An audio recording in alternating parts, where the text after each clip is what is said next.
सन 1956 में फ्रांस के एक शहर में एक भयानक शैतान जाग जाता है जो एक इंसानी शरीर में अपना कब्जा करके एक एक करके लोगों को बहुत ही बेरहमी से मारने लगता है। लेकिन बहुत से लोगों के मौत होने के बाद आयरीन नाम की एक नन इस शैतान को रोकने के लिए आती है। लेकिन इस शैतान को रोकने के लिए उसे किन किन भयानक मुसीबतों का सामना करना पड़ता है, ये हम देखेंगे आज की इस पूरी कहानी में। कहानी का सेकंड पार्ट शुरू होता है सन 1956 में फ्रांस के टरस्कॉन शहर से, जहां हम एक चर्च देख पाते हैं। और इस चर्च में जैक नाम का एक छोटा सा लड़का चर्च के फादर नोयरेट के लिए एक हेल्पर के रूप में काम कर रहा होता है, जैसे कि फादर के छोटे मोटे काम कर देना, सफाई वगैरह करना और प्रार्थना के लिए वाइन लेकर आना। तो एक रात जब फादर नोयरेट जैक को वाइन लेकर आने के लिए कहते हैं तो वो वाइन ले आकर चर्च के अंदर एक जगह पर रख देता है। पर इसके बाद जब वो जाने वाला होता है तो उसे वहाँ पर कुछ अजीब सा महसूस होने लगता है और तभी अचानक से उस वाइन की बोतल फट जाती है, जिसके बाद जल्दी से जैक भागता हुआ जाकर फादर को कहता है कि वहाँ कोई है। तो फादर जैक के साथ आकर चर्च के अंदर चेक करने लगते हैं तो वो देखते हैं कि जहाँ पर चर्च का होली वाटर रखा हुआ था वो अचानक से उबलने लगी है और उबलकर पूरी तरीके से भाप बनकर उड़ जाता है। और तभी वहाँ हम नन की तरह दिखने वाली एक आत्मा को देख पाते हैं जो सबसे पहले फादर की उंगलियों को तोड़ देती है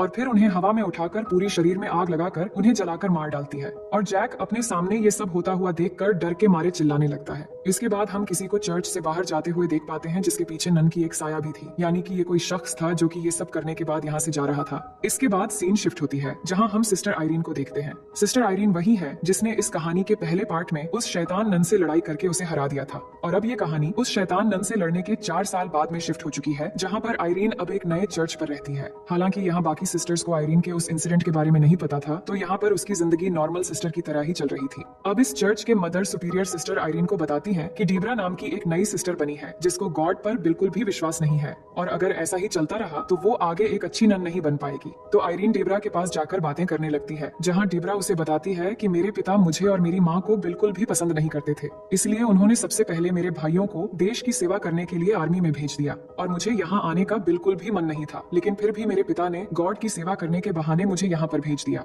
अब आगे हम बहुत सारी नन्स को एक साथ देखते हैं जो 4 साल पहले हुए उस इंसिडेंट के बारे में बात कर रही होती है कि सेंट काटा के एबे में एक शैतान नन के रूप में आकर वहाँ के सभी नन्स को मार रहा था, लेकिन आखिरकार एक नन ने उस शैतान का मुकाबला किया और उसे हरा दिया। मगर उन्हें ये नहीं पता है कि इनके बीच में मौजूद आयरीने ही वही नन थी जिसने 4 साल पहले उस शैतान नन के साथ लड़ाई की थी। वहीं आयरीने भी पास में खड़ी होकर उनकी बातें सुन रही थी, लेकिन वो उन्हें कुछ नहीं बताती। अब सीन शिफ्ट होकर हम फ्रांस के एक गर्ल्स बोर्डिंग स्कूल को देखते हैं, जहाँ पर बहुत सारे स्टूडेंट और टीचर्स के अलावा फ्रेंची भी रहता है। अब फ्रेंची असल में कौन था ये हमें कहानी में आगे पता चलेगा। यहाँ पर फ्रेंची का काम होता है कि स्कूल के अंदर छोटे मोटे काम करना और स्कूल के कमरों की सफाई वगैरह कर देना, और फ्रेंची स्कूल के स्टूडेंट के साथ बहुत ही प्यार से पेश आता है। अब यहाँ पर हम सोफी नाम की एक स्टूडेंट को देखते हैं जो एक गरीब परिवार से है, इसलिए इसकी मॉम केट भी यहीं पर सोफी के साथ रहकर एक प्राइवेट टीचर की तरह स्कूल में पढ़ाया करती है। अब सोफी को फ्रेंची से बहुत लगाव होता है तो वो फ्रेंची को एक फ्रेंडशिप ब्रेसलेट बनाकर देती है, लेकिन तभी उसी के क्लास की कुछ लड़कियां आकर वो ब्रेसलेट हाथ से छीन लेते हैं और ये सोफी को हर वक्त चिढ़ाया करते हैं और इस बार वो सोफी को फ्रेंची की गर्लफ्रेंड कहकर चिढ़ाने लगते हैं। तो फ्रेंची उन्हें ब्रेसलेट वापस करने के लिए कहता है, पर तभी वहाँ पर स्कूल के टीचर आकर सभी लड़कियों को क्लास में जाने के लिए कहती है तो वो चले जाते हैं।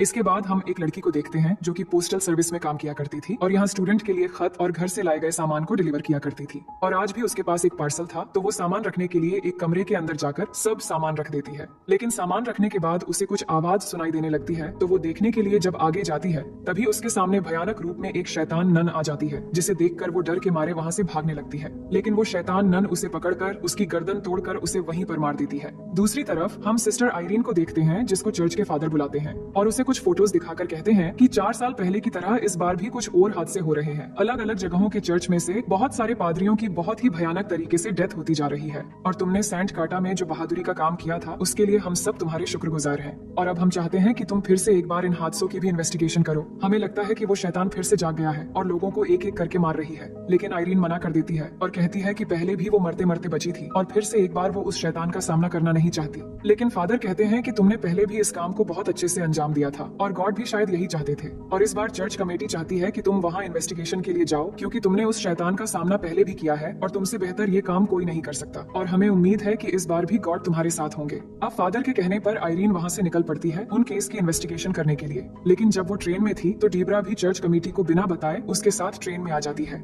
वहीं बोर्डिंग स्कूल में हम सोफी को देखते हैं जिसको वो लड़कियां फिर से परेशान करने लगते हैं और इस बार परेशान करने का एक नया तरीका उन्होंने ढूंढ निकाला था। तो वो सोफी को बातों में बहलाकर स्कूल के एक रूम में लेकर जाती है जहाँ जाने पर स्कूल के हेड टीचर ने मना किया है, लेकिन वो लड़कियां सोफी से कहती हैं कि वहाँ जाने के बाद तुम्हें एक चमत्कार देखने को मिलेगा। उसके बाद वो उसे उस कमरे में ले जाकर एक खिड़की के सामने खड़ा कर देते हैं और कहते हैं कि खिड़की में जो बकरे का तस्वीर बना है उसकी आंखों में देखते रहना और जब उस पर सूरज की रोशनी रोशनी पड़ेगी तो तुम्हें एक राक्षस की आंखें देखने को मिलेगा और यहाँ से हिलना मत, नहीं तो वो आंखें तुम्हें नहीं दिखेगी। इसके बाद वो लड़कियां सोफी को वहाँ छोड़कर बाहर चली आती हैं। तो सोफी उस बकरे की आंखों में देखने लगती है और सूरज की रोशनी पड़ते ही वो आंखें लाल होने लगती है और ये देखकर सोफी डर जाती है और वहाँ से भागने लगती है। लेकिन वो बाहर निकल पाती तभी वो लड़कियां दरवाजा बंद कर देती हैं और सोफी डर के मारे उन्हें दरवाजा खोलने के लिए चिल्लाने लगती है। तभी वो देखती है कि वहाँ पर रखी एक मूर्ति अचानक हिलने लगी है और धीरे धीरे वो मूर्ति गिर जाती है और तभी वो एक डरावनी आत्मा को देखती है। तभी वहाँ फ्रेंची आकर दरवाजा खोलकर सोफी को बचा लेता है, जिसके बाद वो सोफी से पूछता है कि क्या हुआ था, पर वो कुछ नहीं बताती।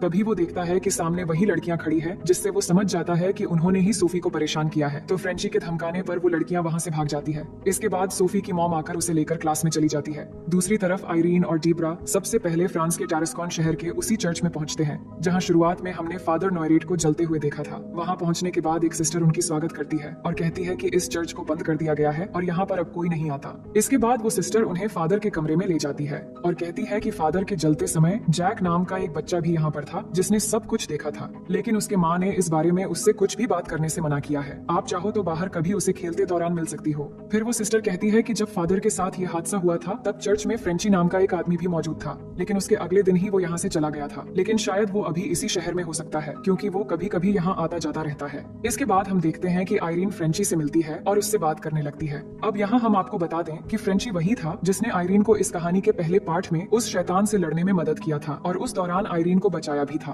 तो आइरीन उससे बात करती है और उसकी जान बचाने के लिए उसे थैंक्स कहती है। इसके बाद आइरीन वापस आने लगती है। तभी बीच रास्ते में डीब्रा उसे पूछती है कि फ्रेंची कौन है। तो वो फ्रेंची के बारे में उसे बताने लगती है कि जब वो सेंट कार्टा में शैतान के वश में थी तो फ्रेंची ने आकर उसे बचाया था। तभी आइरीन समझ जाती है कि उस शैतान को जीने के लिए एक जिंदा शरीर चाहिए थी और उस वक्त वो शैतान फ्रेंची के अंदर आ गया था, यानी कि अब वो शैतान फ्रेंची के जरिए ही लोगों को मार रहा है। अब उसी रात आइरीन को चर्च के बाहर रास्ते में जैक मिल जाता है जो बच्चों के साथ खेलते हुए आया था। तो वो जैक से पूछती है कि फादर के साथ उस रात क्या हुआ था। तो जैक बताता है कि जब वो वाइन रखने के लिए गया था तो अचानक उस वाइन की बोतल फट गई थी। इसके बाद वो फादर को ये बात बताने के लिए गया था। अब यहाँ आइरीन उससे और कुछ पूछ पाती तभी जैक बाकी बच्चों के साथ वहाँ से चला जाता है, इसलिए आइरीन उसकी पीछे पीछे भागने लगती है और वो भागते हुए एक ऐसी जगह जाकर रुक जाती है जहाँ उसके सामने बहुत सारी किताबें होती हैं। जिसके बाद उन किताबों के पन्ने बहुत तेजी से हवा की वजह से पलटने लगते हैं और वो पन्ने पलटते पलटते आखिरकार वहाँ उसे एक तस्वीर नजर आती है जो उस शैतान नन की थी और ये देखकर आइरीन बहुत ज्यादा डर जाती है और तभी वो शैतान उस तस्वीर से निकलकर उसकी गला पकड़ लेती है। लेकिन तभी आइरीन को एक विजन आने लगता है जहाँ वो देखती है कि एक लड़का जिसके हाथ में एक छोटी सी बॉक्स है और उसके आंखों से बहुत ही डरावनी तरीके से रोशनी निकल रही है और तभी वो गिरकर बेहोश हो जाती है। जिसके बाद सिस्टर डीब्रा आकर उसे डॉक्टर के पास ले जाती है।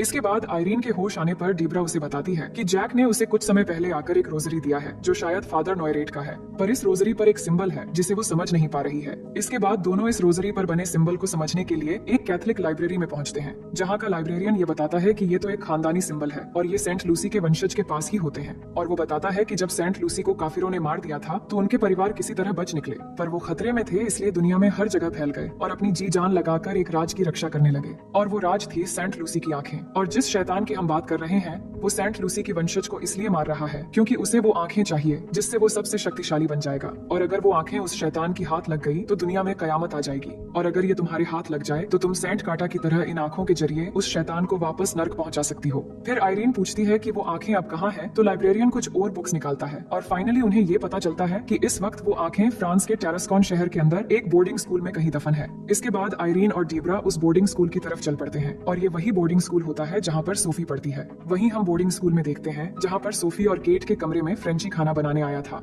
लेकिन अचानक उसे कुछ होने लगता है तो केट ये देखकर उसे संभालने लगती है। तभी अचानक से वो शैतान नन वहाँ पर रखी एक तस्वीर से निकलकर इनको डराने लगती है तो फ्रेंची दोनों को लेकर वहाँ से बाहर भागने लगता है। वहीं आइरीन और डेब्रा स्कूल में पहुंच जाते हैं तो वो फ्रेंची को देखकर घबरा जाते हैं क्योंकि आइरीन जानती थी कि वो शैतान फ्रेंची के जरिए ही सबको मार रहा है और वो इसी के अंदर है। तो आइरीन कहती है कि तुम इनसे दूर रहो क्योंकि जब तुम सेंट काटा में मुझे बचा रहे थे तभी वो शैतान तुम्हारे अंदर आ गया था और तुम्हारे जरिए ही वो शैतान एक एक करके सबको मार रहा है। लेकिन फ्रेंची ये विश्वास ही नहीं कर पा रहा था कि तभी अचानक उसे कुछ होने लगता है और वो शैतान पूरी तरीके से उसके अंदर आ जाता है। इसके बाद वो वहाँ से जाने लगता है लेकिन आइरीन उसे रोकने के लिए गॉड के नाम का मंत्रों का उच्चारण करने लगती है जिससे फ्रेंची कमजोर पड़ने लगता है और तभी डीब्रा आकर एक डंडे से उसे मारकर बेहोश कर देती है। इसके बाद दोनों उसे एक जगह बांध कर रख देते हैं। फिर वो दोनों केट और सोफी के पास आकर उनसे पूछते हैं कि फ्रेंची शैतानी रूप में आने के बाद आखिर किस तरफ जा रहा था। तो केट बताती है कि यहाँ पर एक कमरा है जहाँ जाना सबको मना है, वो शायद वहीं पर जा रहा था। इसके बाद वो उस कमरे में जाते हैं जहाँ जाने के बाद सोफी उन्हें बताती है कि उस खिड़की पर जब सूरज की रोशनी पड़ती है तो वहाँ बने उस बकरे की आंखें लाल होने लगती हैं और वो एक राक्षस है। तो आयरीन समझ जाती है कि शायद यही कहीं सेंट लूसी की आंखें हो सकती हैं। तो डीब्रा बाहर से जाकर उस खिड़की के पीछे से टॉर्च जलाने लगती है, जिससे बकरे की आंखों से रोशनी निकलकर एक जगह आकर पड़ती है।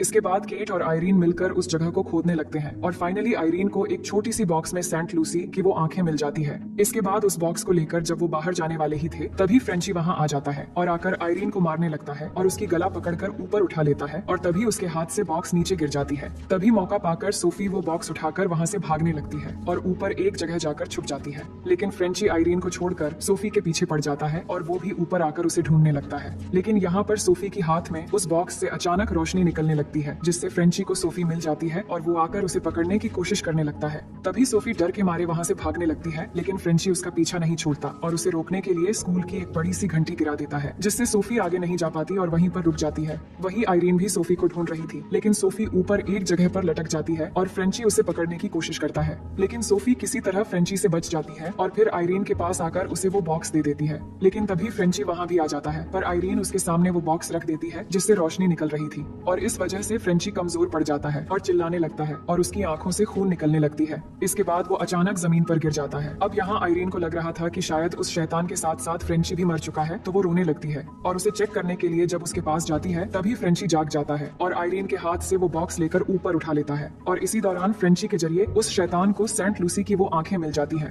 अब उस शैतान को सेंट लूसी की आंखें मिल जाने के बाद वो बहुत ताकतवर बन गया था, इसलिए वो एक भयानक नन के रूप में सबके सामने आती है और सब पर हमला करने लगती है और फिर डीब्रा के गले में एक जंजीर लगा देती है और फिर आयरीन को ऊपर हवा में उठाकर उसके शरीर में आग लगा देती है, जिससे आयरीन चिल्लाने लगती है। लेकिन वो शैतान आयरीन को पूरी तरह जला नहीं पाती है और अचानक आयरीन के शरीर से आग बुझ जाती है और वो नीचे गिरकर बच जाती है। तभी डीब्रा आकर उसे पकड़कर एक साइड में लेकर चली जाती है और तभी यहाँ आयरीन देखती है कि यहाँ बहुत सारे टैंक के अंदर वाइन भरी हुई है और वाइन को नन्स प्रार्थना में इस्तेमाल करती है और प्रार्थना करने के बाद वाइन्स को वो बहुत पवित्र मानते हैं, जैसे जीसस की ब्लड को मानते हैं। तो आयरीन डेब्रा से कहती है कि मेरे साथ प्रार्थना करो और अब प्रार्थना से ही इस शैतान को हम खत्म कर सकते हैं। वही फ्रेंची भी उस शैतान की काबू में था और वो आकर सोफी को पकड़कर मारने वाला होता है, लेकिन आयरीन और डेब्रा प्रार्थना करने लगते हैं, जिससे चारों तरफ रखे टैंक से वाइन निकलकर उस शैतान के ऊपर आकर लगने लगती है, जिससे वो शैतान चिल्लाने लगता है और उसके पूरे शरीर पर आग लग जाती है और इस तरह वो उस शैतान को खत्म कर देते हैं और अब फ्रेंची के शरीर से भी वो शैतान चला जाता है और वो पूरी तरह ठीक हो जाता है।